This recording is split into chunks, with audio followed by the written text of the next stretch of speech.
ខ្ញុំបាទសង្ស័យបាទសូមគោរពនឹងជំរាបសួរបាទកុំមកបងប្អូនជាទីគោរពនឹងជាទីមេត្រីបាទសូមស្វាគមន៍មកកាន់កម្មវិធីបាទទស្សនៈសហគ្រិនហើយថ្ងៃនេះយើងមានភ្ញៀវកិត្តិយសដ៏សំខាន់មួយបាទគឺលោកជុំវិចិត្រដែលជានាយកប្រតិបត្តិក្រុមហ៊ុនបាទខ្មែរ Green Charcoal ដែលជាក្រុមហ៊ុនផលិតធ្យូងអនាម័យដែលមានអាយុកាលបាទជាង17ឆ្នាំមកហើយបាទហើយតើបាទគ្រាសហគ្រាសផលិតធ្យូងអនាម័យមួយនេះបាទមានបទពិសោធន៍អ្វីខ្លះហើយមានគំនិតច្នៃប្រឌិតអ្វីខ្លះក្នុងការនាំចេញក៏ដូចជាផលិតបាទដើម្បីតម្រូវការទីផ្សារក្នុងស្រុកក៏ដូចជាការនាំចេញទៅកាន់ទីផ្សារអន្តរជាតិផងដែរហើយលោកជុំវិចិត្រគឺជាម្ចាស់បាទជីលេភីបាទក្រាពានរង្វាន់បាទក្រាសហគ្រាសបាទខ្នាតតូចនិងមធ្យមដែលបាទជាការរៀបចំបាទក្រាកម្មវិធីពានរង្វាន់របស់សហគ្រិនខ្មែរ KE ផងដែរឥឡូវនេះបាទជួបជាមួយនឹងបាទលោកជុំវិចិត្រដោយតទៅបាទជំរាបសួរបាទលោកជុំវិចិត្របាទជំរាបសួរបងអរគុណណាស់លោកវិចិត្រដែលបានចំណាយពេលបាទវេលាដ៏មានតម្លៃក្នុងការផ្ដល់បទសម្ភាសន៍ជាមួយនឹងសារព័ត៌មាន Digital Cambodian បាទលោកជុំវិចិត្រតើលោកអាចបាទក្រាបង្ហាញបន្តិចបានទេតើបាទប្រវត្តិអាជីវកម្មរបស់លោកក្នុងការផលិតធ្យូងអនាម័យនេះឡើងហើយអ្វីបានជាលោកមានកំណត់បង្កើតការផលិតធ្យូងអនាម័យនេះឡើងហើយទីផ្សារយ៉ាងម៉េចដែរបាទអរគុណច្រើនបងសម្រាប់សំណួរយ៉ាងល្អបាទក្រុមហ៊ុនរបស់យើងដំណើរការរយៈពេលជាង17ឆ្នាំមកហើយផ្ដោតសំខាន់ទៅលើការកែច្នៃកាកសំណល់សរីរាង្គមានដូចជាសបកដូងសបកត្នោតសបកទុរេនតងដូងកាកអំពៅស្នូលពោតជាដើមគោលបំណងនៃការផលិតធ្យូងអនាម័យនេះឡើងមកចង់ជំនួសដោយយើងមើលឃើញថាតម្រូវការនៃការប្រើប្រាស់នៅក្នុងស្រុកខ្មែរមានការកើនឡើងទាក់ទងជាមួយនឹងធ្យូងក៏ដូចជាអស់នៅក្នុងស្រុកខ្មែររបស់យើងអញ្ចឹងគោលបំណងរបស់យើងធំមាន3ទី1ចង់ចូលរួមចំណែកនៅក្នុងការកាត់បន្ថយនៃការកាប់បំផ្លាញព្រៃឈើមួយចំនួនក៏ដូចជាគ្រប់គ្រងកាកសំណល់នៅក្នុងទីក្រុងភ្នំពេញក៏ដូចជាតាមបណ្ដាខេត្តខ្លះទី3តកតងជាមួយនឹងផ្ដល់ឱកាសការងារបាទស្ដាប់មើលទៅគឺថាក្រុមហ៊ុនមួយនេះគឺថាចូលរួមចំណែកក្នុងការកាត់បន្ថយបាទគឺថាការកាប់បំផ្លាញព្រៃឈើជាច្រើនជាពិសេសចូលរួមការពារបរិស្ថានផងដែរហើយបើកលេចមើលទៅបាទក្រុមហ៊ុនបាទគឺថាខ្មែរ Green Charcoal នេះទៀតសោតតែជាក្រុមហ៊ុនផលិតធ្យូងអនាម័យនេះគឺថាមិនត្រឹមតែផលិតធ្យូងអនាម័យក្នុងការផ្គត់ផ្គង់នៅក្នុងទីផ្សារក្នុងស្រុកប៉ុណ្ណោះទេថែមទាំងមានការនាំចេញទៅកាន់ទីផ្សារអន្តរជាតិផងដែរហើយមុននឹងឡើងឆាកឡើងសូហ្នឹងលោកវិចិត្រប្រាប់ខ្ញុំថាមានទីផ្សារច្រើនតែយើងមិនទាន់អាចផ្គត់ផ្គង់ទៅតាមតម្រូវការទីផ្សារឡើយទេបាទហើយមកដល់ពេលនេះតើលោកអាចជម្រាបបានទេតើបាទក្រុមហ៊ុនបាទក្រាខ្មែរ Green Charcoal នេះបាទក្រានាំចេញទៅកាន់អតិជនប្រភេទណាខ្លះហើយមានការនាំចេញទៅកាន់តណាខ្លះទៅបាទអរគុណច្រើននេះពេលបច្ចុប្បន្នការផលិតរបស់យើងចន្លោះពី120ទៅ150តោនអញ្ចឹងការផ្គត់ផ្គង់របស់យើងនៅក្នុងស្រុកខ្ទង់ប្រហែលជា80%ជាងនៅសល់ប្រមាណយើងនាំចេញទៅក្រៅប្រទេសមានដូចជាអាល្លឺម៉ង់តៃវ៉ាន់ជប៉ុនពិសេសនៅពេលថ្មីនេះក្នុងកំឡុងពេលខែ10និងខែ11នេះយើងបាននាំចេញទៅកូរ៉េខាងត្បូងអញ្ចឹងពួកគាត់មានការចាប់អារម្មណ៍មែនទែនតាក់ទងជាមួយនឹងផលិតផលរបស់យើងមុននឹងយើងអាចនាំចេញទៅបានអញ្ចឹងដូចយើងនឹងស្រាប់ថានៅក្នុងប្រទេសរបស់ពួកគាត់គឺមានការតឹងតែងខ្លាំងមែនទែនតាក់ទងជាមួយនឹងគុណភាពក៏ដូចជាគុណតម្លៃមួយចំនួនអញ្ចឹងពួកគាត់ស្គាល់យើងតាមរយៈកេរ្តិ៍ឈ្មោះនិងគុណភាពនៃផលិតផលរបស់យើងអញ្ចឹងមុននឹងយើងនាំចេញទៅបានយើងឆ្លងកាត់នៅការធ្វើតេស្តសាកល្បងជាពិសេសចេញពី laboratory ត្រឹមត្រូវថាវាមិនប៉ះពាល់សុខភាពសម្រាប់អ្នកប្រើប្រាស់អីផ្សេងទៀតបាទវិចិត្រស្ដាប់មើលទៅការផលិតធ្យូងអនាម័យមិនចាំបាច់តែមានបទពិសោធន៍ក៏ដូចជាបច្ចេកទេសអីទេក៏មិនបាច់ចាំបាច់តែរៀនពីណាដែរឬក៏ផលិតចេះដោយខ្លួនឯងដែរឬក៏វិចិត្រមានបទពិសោធន៍ក៏ដូចជាចំណេះជំនាញខាងណាដែរបាទមិនមែនជារឿងមួយដែលងាយស្រួលទេពីដំបូងឡើយក្នុងឆ្នាំ2008យើងបានរៀនបច្ចេកទេសនេះពីខាងបារាំងក្រោមការឧបត្ថម្ភពីអង្គការច្រេះអញ្ចឹងពួកគាត់មកបង្រៀនយើងតាក់ទងជាមួយនឹងការផលិតអញ្ចឹងហើយយើងមានជំនាញច្បាស់លាស់ក្នុងការផលិតថាវត្ថុធាតុដើមប្រភេទណាយើងគួរធ្វើយ៉ាងណាវត្ថុធាតុដើមប្រភេទនេះយើងគួរធ្វើយ៉ាងម៉េចអញ្ចឹងយើងមានភាពច្បាស់លាស់ទៅលើរឿងទាំងអស់ហ្នឹងបាទមិនមែនជារឿងចៃដន្យហើយក៏មិនមែនជាផលិតគេថាជាតែផលិតនោះដែរស្បងបាទហើយការផលិតនឹងទៀតសោតតើវាមានជួបឧបសគ្គអ្វីខ្លះដែលជាគោលចម្បងធំក្នុងការផលិតធ្យូងអនាម័យនេះបាទពិចិត្របាទនិយាយពីឧបសគ្គមានច្រើនបងប៉ុន្តែខ្ញុំលើកយកតែ2ទេទី1តកតងជាមួយនឹងកត្តាអតិថិជន បាទ អញ្ចឹងដូចបងនឹងស្រាប់ហើយថាឲ្យតែលឺសូរផលិតផលកែច្នៃចេញពីកាកសំណល់ បាទ ពិបាកនៅក្នុងការ convince ជាមួយនឹងអ្នកប្រើប្រាស់ព្រោះជាធម្មតាប្រជាជននៅក្នុងប្រទេសកម្ពុជារបស់យើងជាង 90% ឯងដែលប្រើប្រាស់អុសហើយនឹងធ្យូងអញ្ចឹងនៅពេលដែលយើងបង្កើតផលិតផលថ្មីយកទៅឲ្យគាត់ធ្វើការសាកល្បងនឹងប្រើប្រាស់ពិបាកគាត់ថាវាមនុស្សចិត្ត បាទអញ្ចឹងវាយើងព្រមទទួលយកគ្រប់បែបយ៉ាងទាំងអស់ទាក់ទងជាមួយនឹងអ្វីដែលជាគុណសម្បត្តិនិងគុណវិបត្តិប៉ុន្តែយើងព្យាយាមពន្យល់និងណែនាំគាត់ថាអត្ថប្រយោជន៍គុណតម្លៃស្នូលជាអីឧទាហរណ៍ថាធ្យូងធម្មជាតិ1គីឡូគាត់ដុតបានរយៈពេលតែ1ម៉ោងទៅដល់1ម៉ោង15នាទីធ្យូងយើង1គីឡូយើងដុតបាន2ទៅ3ម៉ោងអាហ្នឹងប្រភេទលេខ2មិនមែនអាត្រឡោកដូងយើងទេណាអញ្ចឹងយើងធ្វើការប្រៀបធៀបរយៈពេលនៃការប្រើប្រាស់យើងពន្យល់ណែនាំគាត់ទាំងថារយៈពេលតម្លៃថាវាចំណេញយ៉ាងម៉េចវាអត់ផ្ទុះអត់ផ្សែងអត់ហុយមិនប្រឡាក់បរិវេណដែលគាត់ប្រើប្រាស់យើងលេខខ្នាតរួចជាស្រេចសម្រាប់គាត់យកទៅប្រើប្រាស់ការវិចខ្ចប់របស់យើងបានល្អងាយស្រួលក្នុងការថែរក្សាទុកបាទអញ្ចឹងយើងព្យាយាមពន្យល់ណែនាំ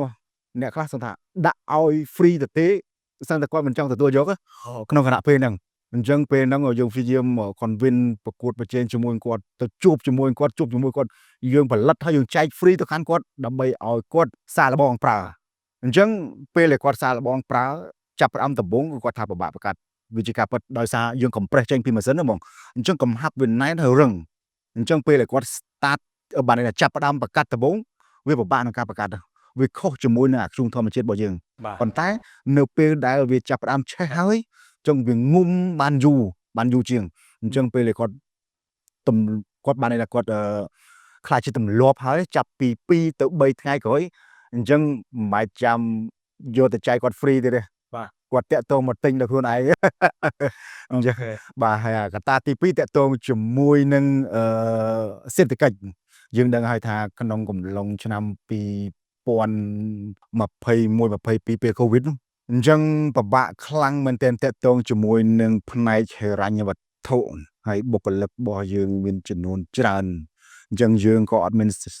សេណារីយ៉ូក្នុងការកាត់បន្ថយបុគ្គលិកឬក៏ផ្អាកការងារពួកគាត់ដែរដោយសារយើងដឹងច្បាស់ថាពួកគាត់ពិបាកក្នុងការរកការងារផ្សេងអញ្ចឹងយើងព្យាយាមស្វែងរកទុនបង្វិលពីខាងក្រៅយើងមានloan ពីឯកជនអីផ្សេងដើម្បីយកមកទប់ស្ថានភាពហ្នឹងអញ្ចឹងពិបាកខ្លាំងមែនទែន restaurant មួយចំនួនត្រូវបានបាត់វត្ថុធាតុដើមរបស់យើងពិបាកក្នុងការចរាចរណ៍នៅក្នុងការនាំចូលមកអញ្ចឹងអ្វីគ្រប់បែបយ៉ាងត្រូវបាន stuck អញ្ចឹងយើងព្យាយាមដោះស្រាយគ្រប់បញ្ហាទាំងអស់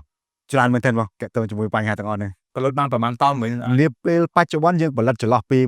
120ទៅ150តោននៅក្នុងមួយខែបងបាទហើយអាចផ្គត់ផ្គង់ទៅតាមតម្រូវការទីផ្សារបានអត់បានទេបងនាពេលបច្ចុប្បន្នព្រោះតែនៅក្នុងស្រុកក៏យើងមិនទាន់អាចឆ្លើយតបបានតែតាមរបាយការណ៍ពី UNDP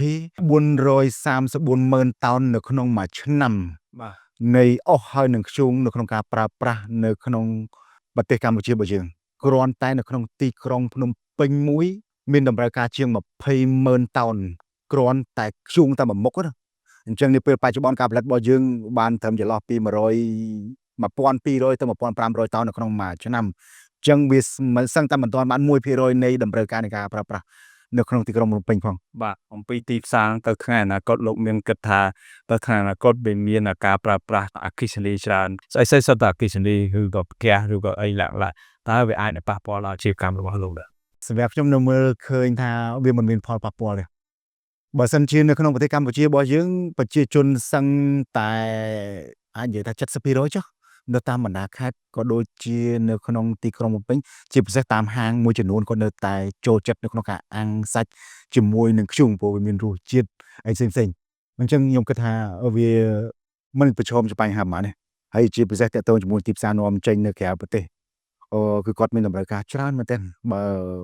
តាមអ្វីដែលខ្ញុំទទួលបានថ្មីមកនេះចង់និយាយថាការបញ្ជាទិញពីខាងក្រៅប្រទេសអញ្ចឹងមានច្រើនមែនទែនហើយយើងក៏មិនអាចឆ្លើយតបនឹងតម្រូវការរបស់ពួកគាត់បានដែរជាពិសេសដូចជាកូរ៉េខាងត្បូងតែមួយអញ្ចឹងគាត់ត្រូវការជា100 តោននៅក្នុងមួយខែអាហ្នឹងគាត់តែមួយផ្នែកតូចបាទអញ្ចឹងយើងមើលនៅជប៉ុនតំបន់ត្រជាក់អញ្ចឹងក៏គាត់ត្រូវការច្រើនអាល្លឺម៉ង់តៃវ៉ាន់ ជាពិសេសថ្មីៗដូចនៅខាងចិនគាត់សួរថាអាចឆ្លើយតបតម្រូវក៏គាត់បានអត់ទាន់បានទេអញ្ចឹងខ្ញុំមើលឃើញថាទីផ្សារទលំទលាយខ្លាំងណាស់គ្រាន់តែនៅក្នុងស្រុករបស់យើងមិនទាន់អាចឆ្លើយតបតម្រូវការ តើលោកមានផែនការដែរទេបើសិនជាតម្រូវការវាកើនឡើងយ៉ាងច្រើនឥតគណនាអញ្ចឹងតើអាចមានផែនការពង្រីកអាជីវកម្មចង្វាក់ខ្សែចង្វាក់ផលិតរបស់លោកក្នុងការនាំចេញយ៉ាងម៉េចខ្លះទៀតទៅបាទ អរគុណច្រើនបងសម្រាប់សំណួរយ៉ាងល្អនៅពេលថ្មីនេះនៅពេលដែលយើងទទួលបានពានរង្វាន់ពីសហគ្រិនខ្មែរយើងបានជួបអ្នកវិនិយោគនៅក្នុងស្រុកដែលយើងនឹងចាប់ដៃគូសហការជាមួយគ្នាដើម្បីបង្កើនការផលិតឲ្យច្រើនបំផុតដែលអាចធ្វើទៅបានបាទនៅពេលបច្ចុប្បន្ននេះដើមឆ្នាំ2025នេះយើងកំពុងតែពង្រីកនៅបង្កើនការផលិតនៅទីតាំងរបស់យើងដែលមានស្រាប់ឲ្យអស់ពីសក្តានុពលដែលអាចធ្វើទៅបានហើយអញ្ចឹងនៅដើមឆ្នាំ2026អញ្ចឹងយើងនឹងបង្កើតរោងចក្រថ្មីមួយទៀតដែលមានទំហំធំដើម្បីបង្កើនការផលិតឆ្លើយតបទៅនឹងតម្រូវការបងបាទអញ្ចឹងឆ្លើយតបជាមួយនឹងលោកបានគិតថាពេលដែលលោកបានគេទទួលជាម្ចាស់ជ័យលើកពីពានរង្វាន់សហគ្រាសខ្នាតតូចនៅវិជុំដែលរៀបចំការប្រកួតប្រជែងដោយសហគ្រិនខ្មែរនោះតើលោកទទួលបានផលប្រយោជន៍អ្វីខ្លះពីការប្រកួតប្រជែងហ្នឹងបាទ បើនិយាយពីផលប្រយោជន៍ទទួលបានពីសហគ្រិនខ្មែរវាលើសលប់នឹងអ្វីដែលនឹងទទួលបានបាទទី1ទំនាក់ទំនងអញ្ចឹងក្នុងការប្រកួតជាង200ក្រុមហ៊ុនដែលចូលរួមប្រកួតអញ្ចឹងទំនាក់ទំនងរបស់ពួកយើងបានយ៉ាងល្អទី2ចំណេះដឹងបានន័យថាមុនពេលដែលយើងចាប់ដើមប្រកួតមានការ training មានការជួបជុំមានការបង្ហាត់បង្រៀនអីបន្ថែមទៀតបាទទី3តាក់ទងជាមួយនឹងទីផ្សារក្នុងការនិយាយពីរឿងហ្នឹងអូខេយើងមានផែនការចំទុនបង្វិលយើងអស់ហើយយើងជពាក់បំណុលពីខាង loan យើងតាំងពី COVID មកផងអីផងបាទអញ្ចឹងពេលដែលយើងបានពានសហគ្រិនខ្មែរនឹងភ្លាមយើងជួបជាមួយនឹងឆាច់របស់យើងបាទគាត់សួរថា invest ចូលបានអត់គាត់សួរអញ្ចឹងហ្មងបាទដល់ពេលហ្នឹងបាទជាអ្វីដែលខ្ញុំកំពុងតែមានតម្រូវការបងអញ្ចឹងគាត់ណាត់យើងទៅជួបនៅ office របស់គាត់សួរយើងអ្វីដែលជាបញ្ហាប្រឈមរបស់យើងនាពេលបច្ចុប្បន្នយើងប្រាប់គាត់ដោយត្រង់ខ្ញុំកំពុងប្រឈមបញ្ហាអីឡើងទៅគាត់សួរយើងលម្អិតហើយមើលយ៉ាងម៉េចតើតើជាមួយនឹងអាជីវកម្មនឹងគួរធ្វើយ៉ាងម៉េចដើម្បីឲ្យរីកចម្រើនសម្រាប់ថ្ងៃអនាគតអញ្ចឹងយើងប្រាប់គាត់អ្វីដែលជាទស្សនវិស័យរបស់យើងថាបងគួរធ្វើចេះព្រោះដោយសារយើងមើលឃើញទីផ្សារវាទលំទលាយយើងមានអ្នកវិជាទិញមកពីខាងក្រៅក៏ដូចជានៅក្នុងស្រុកផងដែរគាត់ជឿហើយទុកចិត្តអញ្ចឹងគាត់ក៏សម្រាប់ចិត្តយកបោះទុនវិនិយោគជាមួយយើងនេះគឺជាផលប្រយោជន៍ដ៏ធំដែលយើងទទួលបានពីសហគ្រិនខ្មែរហើយទៅថ្ងៃអនាគតតើវិចិត្រក្រមនឹងពង្រីកផែនការអាជីវកម្មរបស់វិចិត្រយ៉ាងណាខ្លះទៀតដើម្បីធ្វើឲ្យសួងអនាម័យនឹងទៅដល់ទីផ្សារអន្តរជាតិដល់ប្រទេសឲ្យកាន់តែច្រើនឡើងថែមទៀតនោះហើយក៏ជាក្នុងការពង្រីកមហិច្ឆតារបស់យើងក្នុងនាមជាអ្នកសហគ្រាសជាសហគ្រិនខ្មែរមួយរូបផងដែរបាទ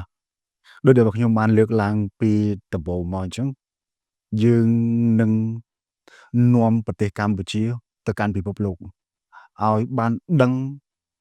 បានស្គាល់ថាខ្មែរយើងអាចធ្វើទៅបានហើយនាំពិភពលោកមកកាន់ប្រទេសកម្ពុជាផងដែរតាមរយៈបេសកកម្មរបស់ពួកយើងបាទវិចិត្រពេញចិត្តនឹងខ្លួនឯងទេពេញចិត្តនៅអ្វីដែលវិចិត្រវិនិយោគក៏ដូចជាវិចិត្រក្នុងការធ្វើអាជីវកម្មមួយនឹងដើម្បីជួយការពារបរិស្ថានឬក៏ជួយទប់ស្កាត់ឬចូលរួមចំណែកនៅក្នុងការគ្រប់គ្រងកណ្ដាលផលិតផលក្នុងស្រុកវាទៀតលើសពីការពេញចិត្តហើយមានមោទនភាពខ្លាំងថាក្នុងនាមយើងជាកូនខ្មែរមួយរូបអាចធ្វើវាទៅបានជាចំណែកមួយនៃការចូលរួមនៅក្នុងសង្គមនិងបរិស្ថានជាអ្វីដែលខ្ញុំសប្បាយចិត្តបាទនេះគឺជាអាជីវកម្មដែលផ្ដើមឡើងដោយពេញចិត្តដោយយកបេះដូងបាទយកទៅធ្វើចូលរួមតែម្ដងសូមអរគុណច្រើនបាទលោកជុំវិចិត្រដែលបានផ្ដល់បទសម្ភាសន៍ជាមួយនឹងសារព័ត៌មាន Digital Cambon នៅក្នុងកម្មវិធីទស្សនៈសហគ្រិនដែលជាកម្មវិធីសហការផលិតរួមគ្នាជាមួយនឹងសហគ្រិនខ្មែរបាទហៅកាត់ថា KE នោះហើយយើងនឹងមានឱកាសជួបគ្នានៅពេលក្រោយៗទៀតបាទលោកវិចិត្របាទសូមអរគុណច្រើនបាទសូមឲ្យអាជីវកម្មរបស់លោកកាន់តែទទួលបានផ្លែផ្កាទៅថែមអនាគតតទៀតបាទសូមអរគុណបាទបងបាទអរគុណ